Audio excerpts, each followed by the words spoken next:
Hello friends, मैं Mohit Singh success age group की तरफ से आप सभी का स्वागत करता हूं हमारे चैनल पे। जैसा कि आप देख रहे हैं स्क्रीन पे, हम टोटल 6 न्यूज़पेपर्स के एडिटोरियल आपको प्रोवाइड कराते हैं।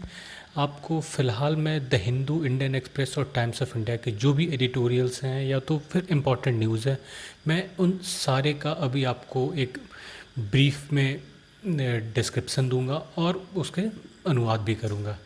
और जहाँ तक दैनिक जागरण, दैनिक भास्कर और प्रभात खबर का सवाल है, ये आपको तीनों साथ में द हिंदू, इंडियन एक्सप्रेस और टाइम्स ऑफ इंडिया, ये सारे 6 न्यूज़पेपर के आपको जो इम्पोर्टेंट न्यूज़ हैं और एडिटोरियल्स हैं वो सारे आपको हमारे फेसबुक पेज पर मिल जाएगा। और उस फेसबुक पेज का डिस्क्रिप्शन हमारे डिस्क्रिप्शन बॉक्स में आपको मिल जाएगा। तो अब हम शुरू करते हैं अपना आज का न्यूज़। और हमारा पहला न्यूज़ है, railway installs linen kiosk at Patna junction for passengers. हाँ, जैसा कि इस न्यूज़ में दिया है, ऐसा फर्स्ट टाइम हुआ है कि किसी पटना जंक्शन पे पहली बार ऐसा हुआ है कि लाइनिन कियोस्क वगैरह लगाया गया है। इसमें बेसिकली होगा क्या, आपको कुछ कॉस्ट्स पे 50 रुपीज़, 100 रुपीज़, 150, 300 ऐसा कॉस्ट रखा गया है।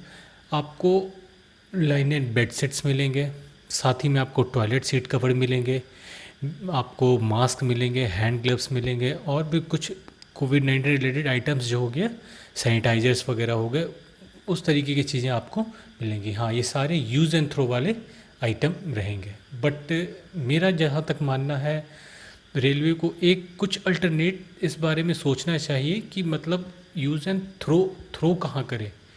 क्यों ना इसका एक प्रॉपर डिस्पोजल का कुछ एक हम बॉक्स रखें जहाँ पर इनका प्रॉपर डिस्पोजल हो सके, और ताकि फिर उसको हम रिसाइकल कर सकें, तो ज़्यादा बेटर वे में वो हो पाएगा।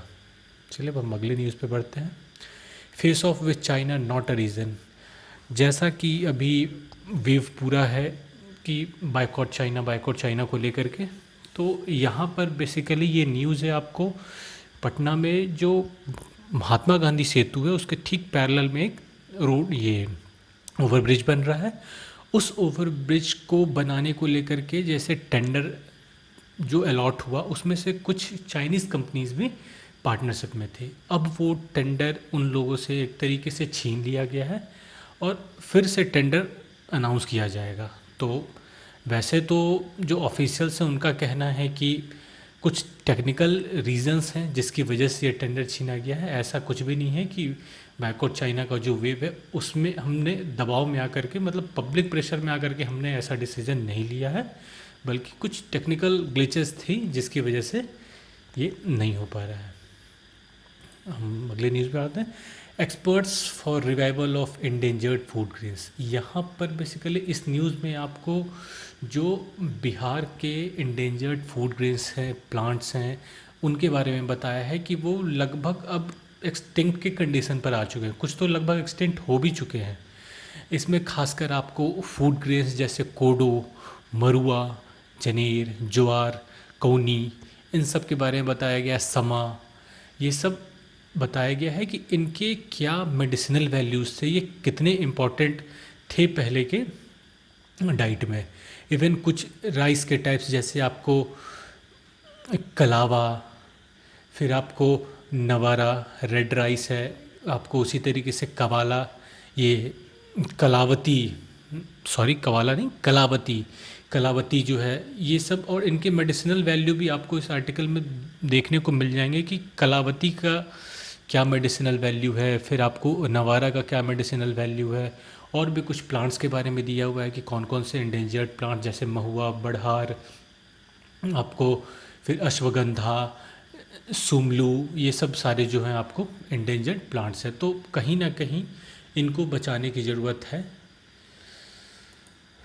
अब अगले न्यूज़ पे आते हैं। Sharp decline in number of AES cases death this year. देखिए, जैसा कि मैंने इसमें लिखा भी है, if there is will there is way, it took decades to understand the vulnerabilities. मतलब ये दशकों लग गए इस प्रॉब्लम को सीरियसली लेने में, क्योंकि शायद, जहाँ तक मेरा सवाल है, मुझे लग रहा है ये पहली बार होगा जो इतने कम डेथ्स देखने को मिले हैं। नहीं तो पिछले लगभग 1-2 डिकेड से लगातार अच्छे खासे बच्चों का डेथ होता चला आया है।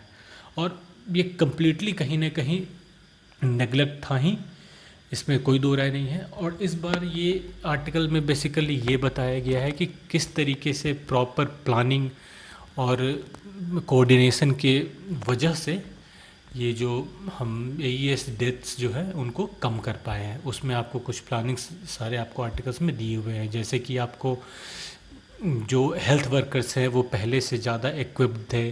फिर आंगनवाड़ी आशा जो वर्कर्स थे वो अवेयरनेस प्रोग्राम हर डिस्ट्रिक्ट ये हर गांव में जा जा के फैला रहे थे। फिर इवन आपको एक अडॉप्ट अ विलेज कैंपेन के बारे में बताया गया। इसमें हर एक ऑफिसर्स को एक पंचायत अलॉट किया गया और वो वहाँ पे जा कर के अवेयरनेस फैला रहे हैं। तो ये सब बहुत अच्छे स्टेप्स हैं। ये किसी भी चीज़ को अगर हमें कंट्रोल करना है तो इस तरीके के अगर स्टेप्स हम लेते हैं तो वो डेफिनेटली कंट्रोल होगा ही होगा। तो हम अगले न्यूज़ पे आते हैं। Chinese malware Golang targeting Windows and Linux machines. तो जैसा कि हम देख सकते हैं अगेन चाइनीज़। अब now everything that will harm you have somewhere Chinese origin ऐसा कह सकते हैं हम, क्योंकि वॉर होना है तो चाइनीज़ से, वायरस है तो चाइनीज़ है, मालवेयर है तो चाइनीज़ है। आपको जो कुछ भी देखने को मिल रहा है अभी सिर्फ मेड इन चाइना। इवन अच्छा ऐप्स और सेलफोन्स और बाकी जो इलेक्ट्रॉनिक आइटम्स है वो तो हैं ही, साथ ही साथ आपको मालवेयर भी चाइनीज़ मिल रहे हैं। तो वो यहाँ पर बेसिकली आपको गोलंग जो एक मालवेयर है उसके बारे में बताया गया है कि कैसे ये अटैक कर रहा है विंडोज़ और लाइनक्स मशीन्स को, और कैसे इनसे बचा जा सकता है। ये मेजर्स बेस में दिए हुए हैं। तो हमारा अगला आर्टिकल है amid China row India to get first batch of rifles. हाँ, ये न्यूज़ सही में बहुत ब्रेथ टेकिंग न्यूज़ है। इंडिया के लिए बहुत अच्छी खबर है कि आपको इंडिया को अब राफेल फाइटर्स जेट जो है वो अब मिलने जा रहे हैं और फ्रांस की तरफ से ये आ रहा है।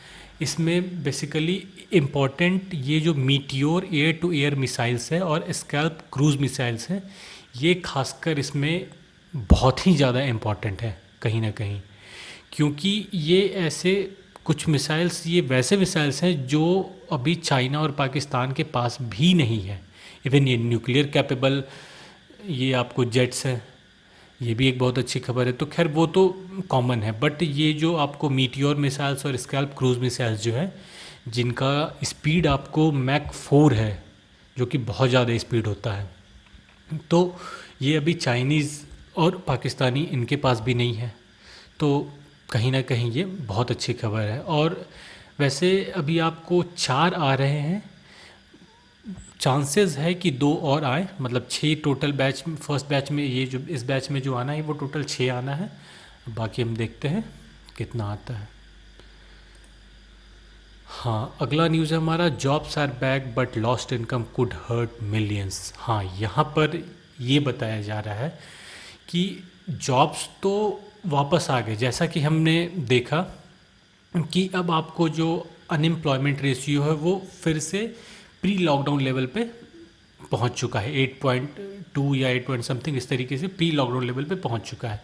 बट जॉब्स आ जाना ये सफिशिएंट नहीं है, क्योंकि इन जो 2-3 महीने जो आपको पूरा लॉकडाउन का पीरियड रहा, इनके जो भी सेविंग्स थे, जो भी बचत था इनका, वो सारा कहीं ना कहीं कम्प्लीटली ड्रेन हो चुका था। और अब ये जॉब करके अपना बैकअप तैयार करने में इन्हें अब समय लगेगा। बैक टू नॉर्मल सब कुछ सीधे नहीं आ जाएगा। पहली बात, ये जाने से भी हिचकेंगे कि हम वहाँ जाएं कि ना जाएं। जॉब्स को लेकर के ये थोड़े सा इनसिक्योर ज़रूर रहेंगे। अब इतना सब कुछ छोड़ करके अपने गांव पर आए हैं तो वहाँ पर क्यों ना कुछ एम्प्लॉयमेंट अपॉर्चुनिटीज़ देखा जाए। बट यहाँ पर बताया यही गया है कि एक्सट्रीम पॉवर्टी में बहुत सारे लोग जा सकते हैं। अगर ग्लोबल जीडीपी को जैसा आप देख रहे हैं, आपको ब्लैक और रेड बॉक्स, ब्लैक जो डाउनवर्ड एरो है और रेड जो अपवर्ड एरो है, उसमें बताया हुआ है कि अगर ग्लोबल जीडीपी 5% से कॉन्ट्रैक्ट करता है तो number of poor Indians will rise by 35.4 million. मतलब जितने पुअर अभी हैं 35.4 मिलियन पुअर्स और बढ़ जाएंगे। और अगर 20% तक अगर ग्लोबल जीडीपी का नुकसान होता है तो 178.5 मिलियन लोग और पोवर्टी, एक्सट्रीम पोवर्टी के कगार पर आ जाएंगे। तो ये काफ़ी चिंताजनक बात है दोस्तों। अब अगला न्यूज़ है हमारा, government release stamp in honour of Rao. जैसा कि हम जानते हैं पीवी नरसिम्हा राव का 99th बर्थ एनिवर्सरी इस बार मनाया गया और नेक्स्ट ईयर 2021 में इनका 100 बर्थ एनिवर्सरी होने जा रहा है। तो यहाँ पर गवर्नमेंट ने इनके ऑनर में एक स्टाम्प इशू किया है। अब हम अगला न्यूज़ देख रहे हैं, China forces birth control on Uighurs. जैसा कि हम सभी जानते हैं चाइना में जो आपको उइगर मुस्लिम्स हैं उनका लाइफ बहुत बहुत ही ज़्यादा टफ है। चाइना अक्सर उन पर एट्रोसिटीज़ करता आया है और ये वेल नोन बातें हैं। चाहे और अभी हाल ही में आपको डोनाल्ड ट्रंप ने इस इशू को उठाया भी है कि जो उइगर मुस्लिम्स हैं उनका जो एट्रोसिटीज़ चाइनीज़ कर रहे हैं। इवन यहाँ पर जो न्यूज़ है इसमें उनका कहीं ना कहीं डेमोग्राफिक जीनोसाइड वर्ड यूज़ किया है और ये बहुत ही अच्छा वर्ड है डेमोग्राफिक जीनोसाइड। मतलब उनका ज़बरदस्ती पकड़ के, मतलब कि अगर वो ज़्यादा बच्चे न पैदा करें इसके लिए उन पे कर्व लगाया जा रहा है कि मतलब उनका जो पॉपुलेशन है वो ज़्यादा से ज़्यादा न बढ़े। इस वजह से स्टेलाइजेशन वगैरह किए जा रहे हैं, ये सब किए जा रहे हैं। तो ये काफ़ी चिंताजनक बात तो है बिल्कुल। South Pole warming 3 times faster than rest of the earth. और ये कहीं ना कहीं आपको ग्लोबल वार्मिंग ही वजह है। वैसे तो इसमें रीज़न आपको मेनली दिया है कि जो warm ocean temperatures western Pacific की तरफ होते हैं वो धीरे धीरे क्या कर रहे हैं, एटमॉस्फेरिक प्रेशर जो है वेडल सी का इन सदर्न अटलांटिक वो कम कर रहे हैं, जिसकी वजह से जो आपको फ्लो ऑफ वार्म एयर है वो डायरेक्टली साउथ पोल की तरफ जा रहा है। एक रीज़न इन्होंने ये यहाँ पर बताया है। अब अगली न्यूज़ में हम आते हैं, in a first for country Rajasthan locust control ops get helicopter support. हाँ, राजस्थान मतलब इंडिया में राजस्थान पहला स्टेट है जहाँ पे हम लोकस्ट कंट्रोल के लिए हेलीकॉप्टर्स का यूज़ करेंगे। हेलीकॉप्टर्स किस लिए यूज़ करेंगे, तो जो आपको पेस्टिसाइड से वो स्प्रेड करने के लिए हेलीकॉप्टर्स का यूज़ करेंगे। और हाँ, इस आर्टिकल में एक चीज़ और बताया गया है कि इंडिया पहला कंट्री था ऐसा, या फिर हम कह सकते हैं इंडिया पहला कंट्री है पूरे वर्ल्ड में जिसने ड्रोन्स का यूज़ किया पेस्टिसाइड्स स्प्रे करने के लिए। अब अगली न्यूज़ है हमारी हूल दिवस, जो कि 30 जून को मनाई जाती है। ये बेसिकली झारखंड से ही रिलेटेड है। ये भगनाडी जो कि साहिबगंज में पड़ता है, वहाँ पे ये जो 30 जून 1855 को जो हूल विद्रोह था वो स्टार्ट हुआ था। और इसके जो मुख्य ये आपको जो मेन रोल जिन्होंने प्ले किया वो सिद्धू कानू, चांद, भैरव, फूलो, झानो, इन सभी लोगों ने यहाँ पे मेन रोल प्ले किया था। और ये हुआ किस वजह से था, तो अंग्रेजी हुकूमत के खिलाफ विद्रोह का प्रतीक था ये। और इसमें घोषणा भी था इनका, करो या मरो अंग्रेजों भारत छोड़ो, या फिर अंग्रेज हमारी माटी छोड़ो। तो हम अगले न्यूज़ पे बढ़ते हैं। Irish parliament picks Michael Martin as new prime minister. और जैसा कि हम देख रहे हैं न्यूज़ में, आयरलैंड के नए प्राइम मिनिस्टर अब माइकल मार्टिन बन चुके हैं। इलेक्शन के थ्रू ये नहीं बने हैं, ये ओपोजिशन और इनका जो रूलिंग पार्टी थी पहले, दोनों ने मिलकर कोalition बना करके और इन्हें अपना प्राइम मिनिस्टर चुन लिया है। अगली न्यूज़ है, India Bhutan sign pact for first joint hydel project. इस न्यूज़ में बेसिकली हम ये देख रहे हैं कि 600 मेगावाट का खोलोंचू, एक जगह भी हम कह सकते हैं, हाँ जगह ही है खोलोंचू, वहाँ पे 600 मेगावाट का आपको हाइड्रो इलेक्ट्रिक पावर प्लांट लगाया जा रहा है। इंडिया और भूटान इसमें 50-50 मतलब पार्टनरशिप, मतलब 50% खर्च इंडिया बियर करेगा और 50% खर्च जापान बियर करेगा। और इंडिया ये ऐसे कर रहा है जैसे इंडिया ने भूटान को ऐसा वादा किया था कि वो 2020 तक, मतलब 2020 के लास्ट तक 10,000 मेगावाट जो है वो कैपेसिटी इंस्टॉल कर देगा। और उसी रास्ते में एक स्टेप ये भारत का लिया हुआ है।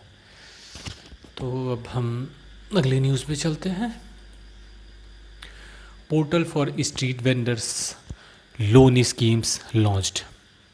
यहाँ पर ये बोल रहा है कि जो स्ट्रीट वेंडर्स हैं, जो कि अभी फ़िलहाल लॉकडाउन के टाइम पे बहुत बुरे दौर से गुजरे हैं, क्योंकि अब लोग बाहर निकलेंगे नहीं, तो इनका जो जो भी स्ट्रीट वेंडर्स हैं, ये इनका जो भी इनका तो बेसिक आय का साधन बस वही था, जो जैसे रेडी वाले होते हैं, जो ठेला वगैरह लगाते हैं। जो लोग आएंगे तो इनका घर चलेगा, लोग नहीं निकलेंगे तो इनका घर चलेगा भी नहीं। तो इनका कंडीशन सच में बहुत बुरा था इस पूरे लॉकडाउन में। तो उनके लिए सरकार ने एक पोर्टल लॉन्च किया है। आपको pmswanidhi.mohua.gov.in। बेसिकली यहाँ पर जो street vendor Atmanirbhar Nidhi scheme यानी पीएम स्वनिधि स्कीम, जो कि जो इकोनॉमिक पैकेज लॉन्च हुआ था कोविड-19 को लेकर के, उसमें यह वादा किया गया था पीएम स्वनिधि स्कीम को लेकर के कि जो आपको स्ट्रीट वेंडर्स हैं उनको स्मॉल लोन्स प्रोवाइड किए कराए जाएंगे। वो जो 10,000 आई थिंक 10,000 और इस तरीके से कुछ लोन्स थे जो कि उनको प्रोवाइड कराए जाने की बात की गई थी। अब हम अगले न्यूज़ पे बढ़ते हैं। Iran issues arrest warrant against Trump. ये क्वाइट ड्रामेटिक है। ये ईरान ने डोनाल्ड ट्रंप के अगेंस्ट अरेस्ट वारंट इशू किया है। और किस वजह से किया है? तो जो सुलेमानी हैं, इनके जो एक तरीके से ये ईरानियन जनरल थे जिनका बगदाद में जिनकी मृत्यु कर दी गई थी, तो उनके किलिंग को लेकर के ये डोनाल्ड ट्रंप को सीधा दोषी ठहराते हैं और उनके खिलाफ अरेस्ट वारंट इन्होंने इशू कर दिया है। और इसमें ये इंटरपोल का साथ चाहते हैं। तो खैर अब हम अगली न्यूज़ पे पढ़ते हैं अपने। DCGI not for human trials of Covaxin. Covaxin, देखिए कोवैक्सीन क्या है? ये हमारे मतलब कंट्रीज़ फर्स्ट वैक्सीन कैंडिडेट कोविड-19 का ये फर्स्ट वैक्सीन कैंडिडेट था जिसके ह्यूमन ये आपको फेज्ड मैनर में ट्रायल्स चल रहे थे। और ये डेवलप इस वैक्सीन को किसने किया है? तो भारत बायोटेक ने in collaboration with Indian council of medical research and national institute of virology Pune, इनके साथ मिलकर के ये आपको कोवैक्सीन बनाया जा रहा है, ये ड्रग, और इसका ह्यूमन ट्रायल अब शुरू होने जा रहा है। तो आज के लिए बस इतना ही दोस्तों। Thanks a lot for watching my video. और हाँ, हमारे साथ जुड़े रहें और जितना से ज़्यादा आप हमें बढ़ावा देंगे, हम इस तरीके के न्यूज़ और भी ज़्यादा सुधार करके और भी ज़्यादा कुछ प्रॉपर वे में और थोड़े स्लाइड्स वगैरह के साथ आपको दिखा पाएंगे और आपको ज़्यादा से ज़्यादा आपकी हेल्प हम कर सकेंगे। तो दोस्तों बने रहिएगा हमारे साथ हमारे YouTube चैनल पे। मैं कोशिश हर रोज़ मैं आपको जो पूरे दिन का करंट अफेयर्स है उसके रिलेटेड मैं आपको वीडियो लाकर यहाँ पे आपको अपलोड करता रहूँगा। बेसिकली जो 3 इम्पॉर्टेंट न्यूज़पेपर्स हैं उनसे मैं आपको यहाँ पे वीडियो अपलोड करता रहूँगा। तो ठीक है दोस्तों, don't forget to subscribe our channel. और हाँ, अगर आपको सारे न्यूज़पेपर्स देखने हैं, 6 न्यूज़पेपर्स मतलब 3 हिंदी और 3 इंग्लिश, तो इसके लिए आप हमारा फेसबुक पेज सक्सेस एज के नाम से है, वो आप ज्वाइन कर सकते हैं। वहाँ पे आपको टोटल 6 न्यूज़पेपर्स के कटिंग्स मिलते हैं, तो आप वहाँ पर हमें ज्वाइन कर सकते हैं।